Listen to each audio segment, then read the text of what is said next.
আসসালামু আলাইকুম। Naim organic agro নিরাপদ খাদ্যের প্রতিশ্রুতিতে সবসময় অঙ্গীকারবদ্ধ, সেই লক্ষ্যে কাজ করে যাচ্ছি। আজকে আপনাদের দেখাবো যে আমরা নতুন করে আবার ট্রাইকো কম্পোস্ট বসাচ্ছি। যে 28টা উপাদান দিয়ে আমরা ট্রাইকো কম্পোস্ট করতেছি, সেটা প্রত্যেকটা আপনাদের একটা একটা করে দেখাবো।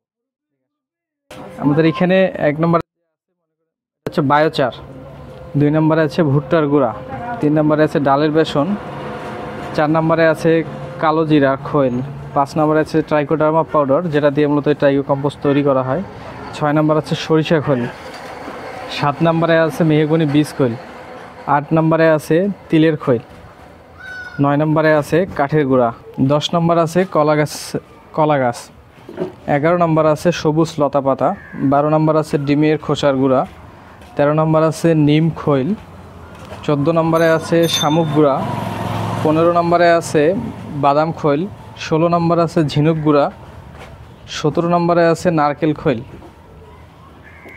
18 নম্বর আছে হাড়ের গুঁড়া, 19 নম্বরে আছে খুর ও শিঙের গুঁড়া, 20 নম্বরে আছে কচুরিপানা, 21 নম্বরে আছে শুটকি মাছের গুঁড়া, 22 নম্বরে আছে মুরগির বিষ্ঠা, 23 নম্বরে আছে গোবর, 24 নম্বরে আছে চাপাতি, 25 নম্বরে আছে তামাকের গুঁড়া, 26 নম্বরে আছে ছাই, 27 নম্বর হচ্ছে চিঠাগুড় বা মোলাসেস যেটা বলে, 28 নম্বর হচ্ছে কোকোরাস্ট বা নারকেলের ছোবড়া। আসলে এখানে যেগুলো দেখালাম এখানে অল্প একটু স্যাম্পল করে রাখলাম, এবং আমাদের সবগুলো উপাদান এই যে আশেপাশে ছড়াই ছিটে আছে দেখতে পাচ্ছেন এখানে, এবং ওই যে দেখতে পাচ্ছেন যে আপনারা ওনারা ওগুলো সবগুলো ভালোভাবে পুরাটাতে ছড়াই দিচ্ছে, এবং ভালোভাবে ছড়াই দেওয়ার পর পানি দিয়ে ভালোভাবে ওলট পালট করবে, চোরাচুরি করবে, ওলট পালট করবে, দেন তারপর আমরা হাউজে বসাবো সার হিসেবে। আপনারা দেখতে পাচ্ছেন ওই যে আমার সাইনবোর্ডে আসলে কোন কোন উপাদান দেওয়া আছে সবগুলো ওইখানে আপনার দেওয়া আছে আর কি, লেখা আছে সাইনবোর্ডে।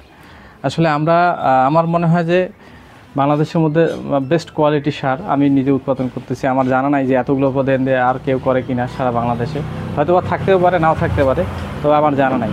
তবে আমি এতগুলো উপাদান দেওয়ার উদ্দেশ্য হচ্ছে একটাই, যেন মাটির যে 16টা পুষ্টি উপাদান দরকার, কোনো পুষ্টি উপাদান যেন ঘাটতি না থাকে। এই কারণে মূলত আমি এতগুলো উপাদান দেওয়ার চেষ্টা করছি। ইনশাআল্লাহ সামনে যদি আরও কিছু উপাদান পাই ওগুলোও অ্যাড করব। এখন আপনারা দেখবেন যে আমরা কিভাবে সারগুলা সব উপাদানগুলো আমরা মিক্স করতেছি, এবং তারপর আমরা কীভাবে হাউজে দেবো সবগুলা আস্তে আস্তে আপনারা দেখতে পাবেন পার্ট বাই পার্ট। ধন্যবাদ।